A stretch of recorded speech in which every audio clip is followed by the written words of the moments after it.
Hey guys, welcome back to Small Talk, small conversations with huge impact. My name is Alec Cuenca and I'm your host. And before anything else, I just want to say thank you for clicking on this episode. I'm so grateful for your life. I'm so grateful that you are invested in personal development. And I cannot wait to talk to you more and connect with you very soon. For this episode, I will be sharing with you my talk, the talk that I gave last May 21 at PICC, where I shared the different principles of letting go. Enjoy.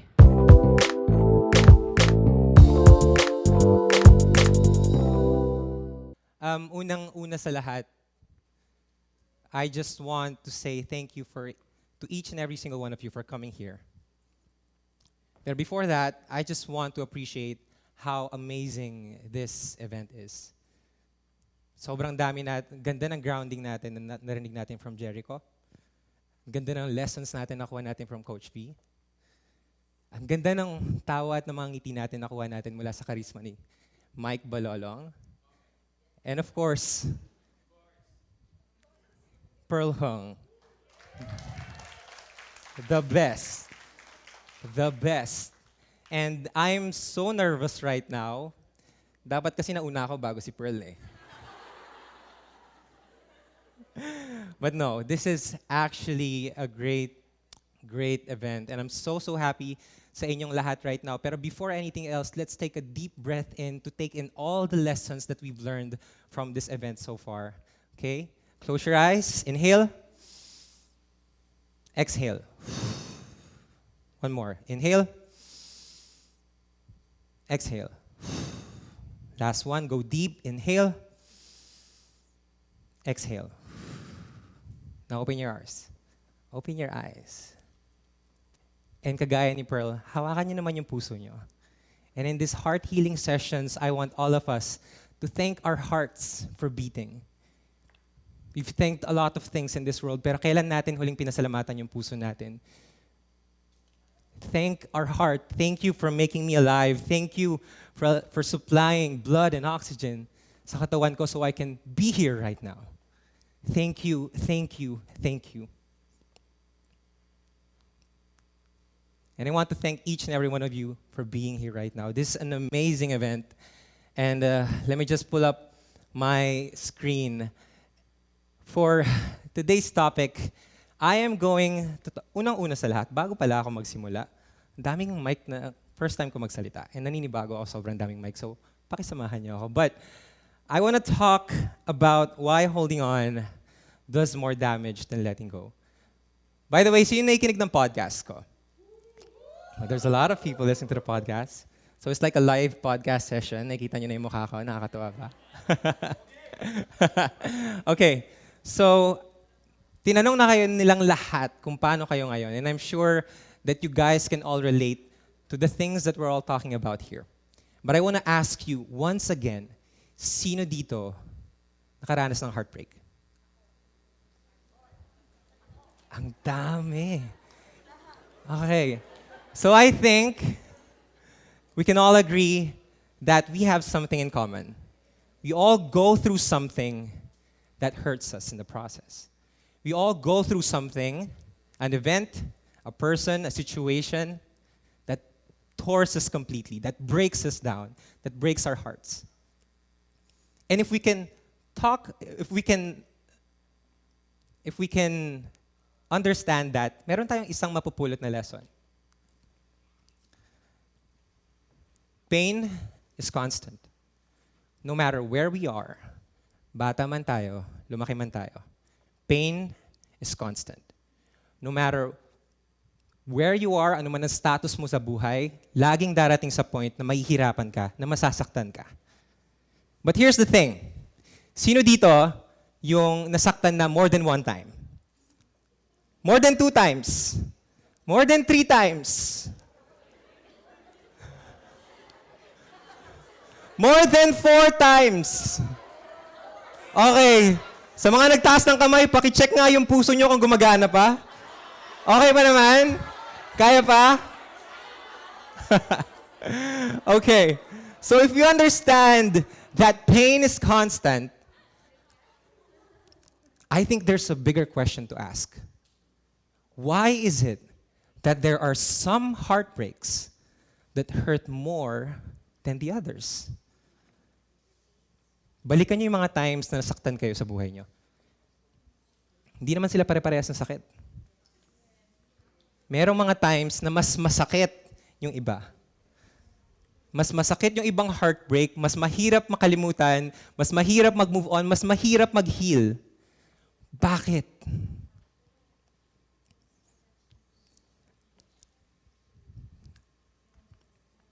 I want to tell you a little bit of backstory, why the reason I'm here. First of all, I've always imagined myself speaking in front of crowd here in PICC. Pero in-imagine ko siya noon, nag-graduate ako from Mapua. Pero di ko in-expect na tungkol pala sa heartbreak ko yung topic ko pag nagsasalita na ako dito. No, it's a good thing, actually. It's a good thing.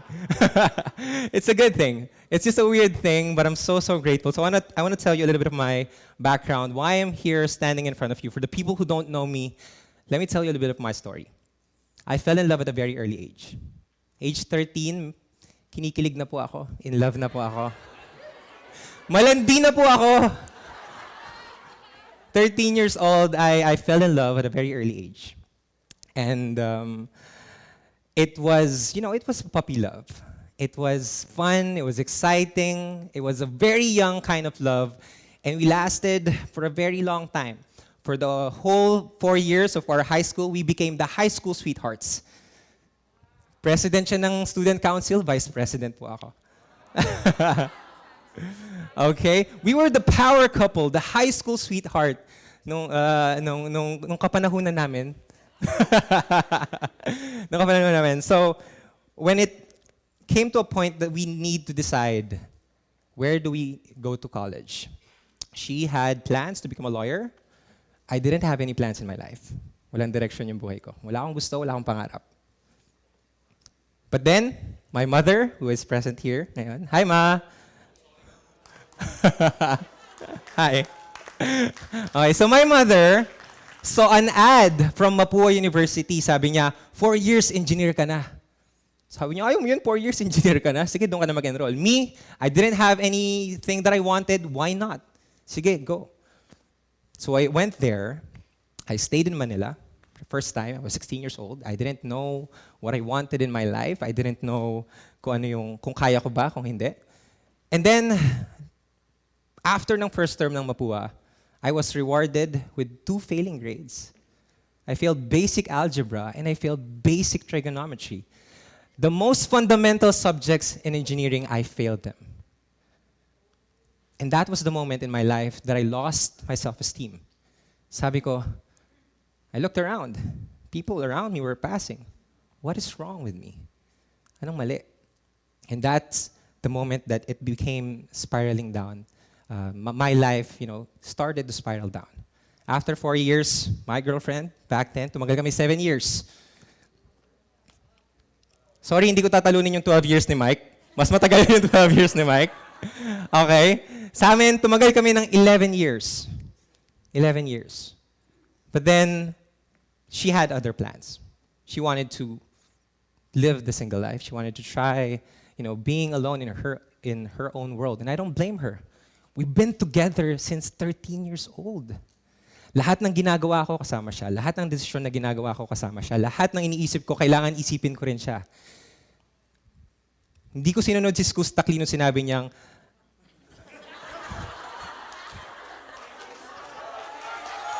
para...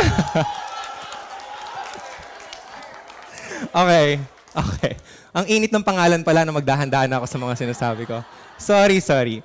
Pero hindi ko sinunod si Skus Taklino, sinabi niya ng, wag gawing mundo yung tao lang. Hindi, ginawa ko mundo yung tao lang. But when we separated, I lost a bit of myself. I lost who I was. Sino ako? 11 years of my life, kasama ko siya, sino ako?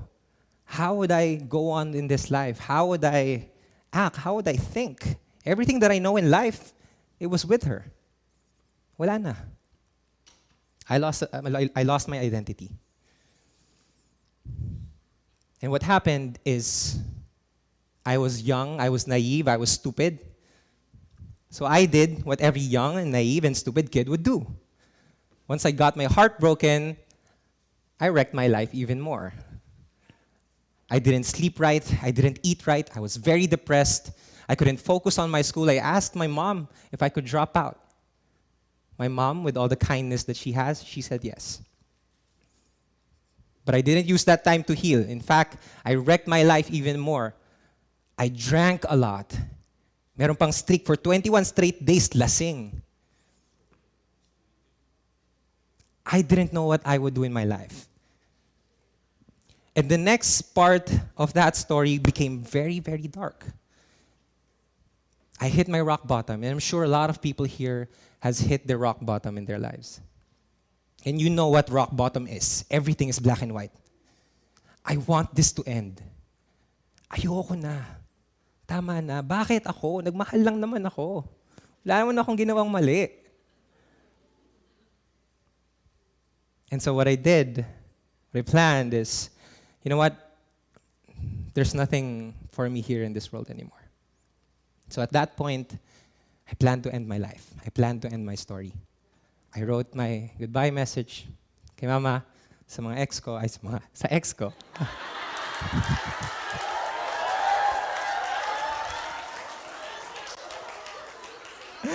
Sorry. Nadudulas. My bad. I wrote goodbye letters to my friends, to my mother, to my ex. And then I was really inspired by the movie 13 Reasons Why. So please be careful when you're watching sad movies. Sabi nga ni Pearl, huwag na kayo manood na malungkot. Malulungkot lang kayo lalo. And that's what I did. So I planned it out. I was going to do it in another town. Nag-withdraw ako, kumuha ako ng natitirang 300 pesos. I went there sa bus station. Tapos, pagdating doon, wala nang bus. So sabi ko, okay, fine. Papaumaga ko. And then, ang ginawa ko is pinaumaga ko siya. But there was something different. At that point, I was still sure that I was going to do it. But when I woke up the next day, I said to myself, let us give this a try. Just one last time. If I'm going to die today, then might as well give this life another chance. One more try. Isang araw pa. And when I did that, everything was different. There was colors. Everything was, sobrang daming tao. Daming ngiti. Ang daming okay sa paligid mo. And I was so dumbfounded because the night before, it was black and white, but the next day it was colorful. So I said, okay, let's see, baka, I want to see what they wanted to say. So I opened up my phone, and then there were tons of messages coming in. And wala pang 1 minute, my mother was calling. And sabi niya lang, I could hear from the creaks of her voice na she hadn't slept all night. She was so broken. And I heard her, she said, Nak, uwi ka na. And when I heard that, I broke down. I was on the bus, and I broke down. Iyak ako ng iyak. And I was like, what am I doing? What am I doing? I snapped out of it. And then I broke down and said, Ma, I'm coming home. I'm so sorry. I'm coming home. And then when I went home, I hit a reset button.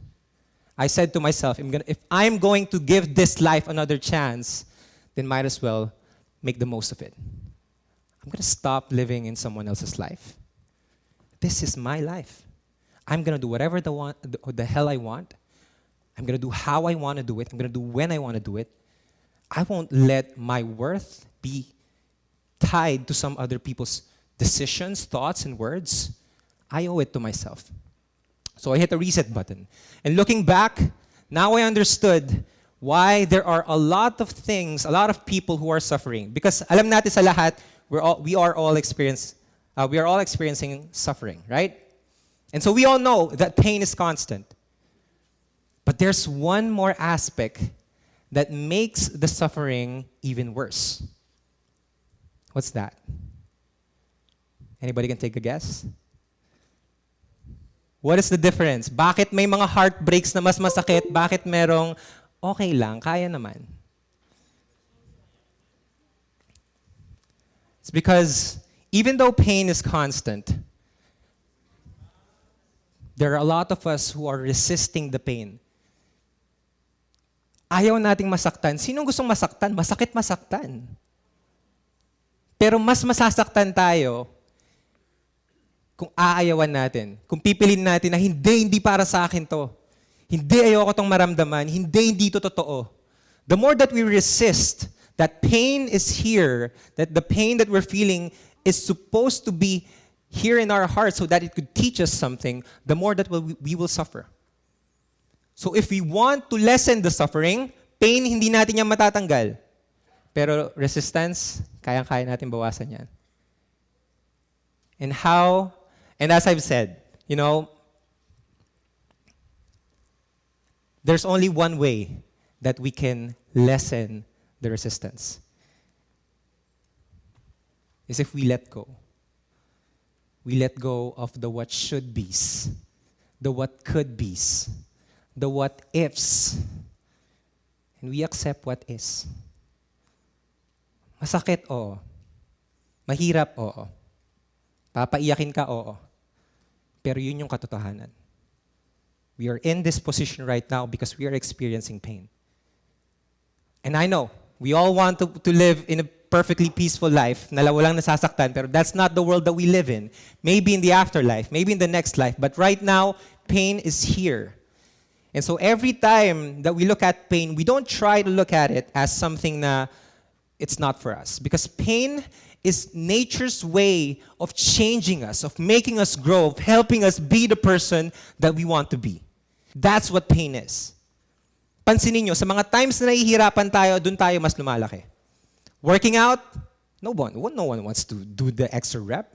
No one wants to do the extra push-up. Mahirap, but that's how we grow. Studying for an exam, mahirap mag-aral, all-nighters, overtime sa work para makamit yung mga pangarap natin sa buhay. That's pain, but that's how we do it. That's how life is. We need pain to make us bigger. But resistance, it's up to us. Nasa atin na yun. Are we gonna hold on to it? I imagine it like if ever a situation in your life causing you pain. It's like it's tied up there and there's a rope, right? So you're pulling, you're doing your best, hinihila mo, nasasaktan na yung kamay mo, hinihila mo pa rin. You're trying to fight it, but you know na hindi na matatanggal yan, but you're still trying to fight it. You're resisting. You can train to be the best, puller. You can train para mas malakas kayo para mahila nyo yun, pero hindi nyo yung matatalo. There's always gonna be something, some circumstance in your life that's gonna be bigger than you. Nasasaktan ka na hindi mo talaga kakayanin ngayon, at this moment.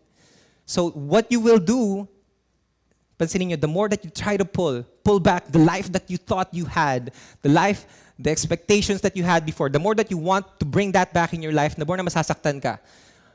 The way to battle it is not to become bigger or try to pull it, more. It's to let go and understand that you have a choice. You have a choice to let go and to walk away. Turn your back around and walk away. You have that choice. You have that option to let go. And so for the past 2 years, I've been dedicating my life into trying to let go every single day. I put down my goals. I've been addicted to personal development. And as you may know, you might have listened to my podcast, which has been a great success, something that I've never, ever imagined in my life. Thank you. Thank you so much. I've grown the TikTok 1 million followers. No, F that. 2 million followers. More than I could ever imagine. But here's the thing. There is no secret in what I did. All I knew is I had to let go of what I thought my life could have been. And I started asking myself, ano ba yung gusto ko? Gusto ko ba maging masaya? Gusto ko ba magkaroon ng mapayapang buhay? Gusto ko ba magkaroon ng mga bagay na yan? Write it down. Want it. Desire it. You can have it too. The peace that I have right now, that's something that I'm wishing for all of you. And I want you to understand that all of you can have it, but you have to let go. Next. Now, there are 3 principles in letting go. First of all, letting go is challenging. Alam natin na mahirap to. Hindi porket nagawa ng isang tao, dali na pala, sige, let go na lang, hayaan mo na lang. No, letting go is challenging. But letting go is supposed to be challenging. Because if it was easy, you wouldn't want it. You want to learn how to let go because that's how you know that you can step up to the next level. So expect that letting go every single day is a challenge that is being brought to your day, araw-araw, until you become stronger, until you become better, until you've learned to heal. Letting go is challenging. Always remember this. Hard choices, easy life. Easy choices, hard life.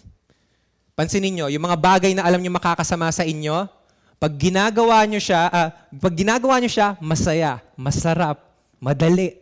Pero after nun, shame, regret, anger, resentment towards yourself. Pansinin nyo, yung mga bagay na mahihirap ngayon, working out, studying, focusing on yourself, taking care of your finances, investing in yourself, yung mga bagay na yon, mahirap, pero doon pinapadali niya yung buhay mo. Tama? Hard choices, easy life. Thank you.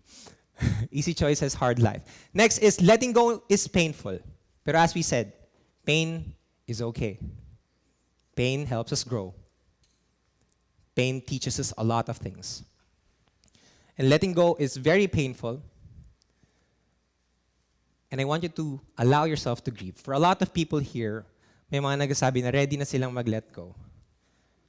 But if this is the first time that you're telling that to yourself, I want you to understand that it's not an easy process. It's going to be very painful, but it's going to be worth it.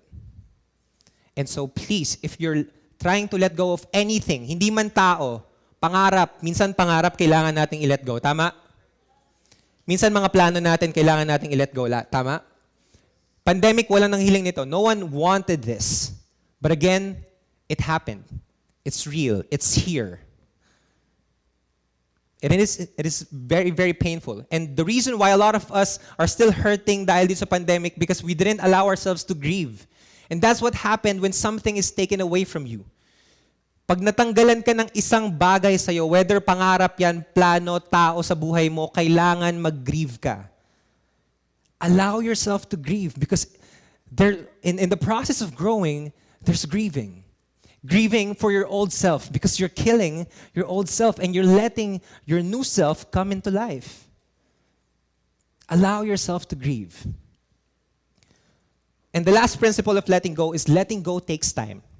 Hindi po siya yung ngayon nag-attend na ng heart healing sessions. Although the tools and the tips and the strategies that we're sharing with you guys, it's very valuable, but the real battle begins outside.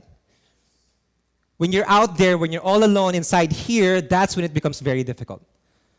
That's when it becomes very painful, very challenging. So understand that letting go takes time. Understand that sometimes the heart needs more time understanding what the mind already knows. Alam mo na, nandito ka sa heart healing session, sa pakinggan mo lahat ng speaker. You know, this is how to move on, this is how to grow, this is how to heal, this is how to empower yourself. But sometimes, the heart needs more time understanding what the mind already knows. So when you catch yourself hating yourself, alam mo naman bakit hindi ka pa mag-heal? Alam mo naman bakit hindi ka pa mag-move on? Alam mo naman bakit hindi mo pa ginagawa? That's not gonna help you. You need to be your number one supporter. You need to be your number one cheerleader. You need to be there for yourself.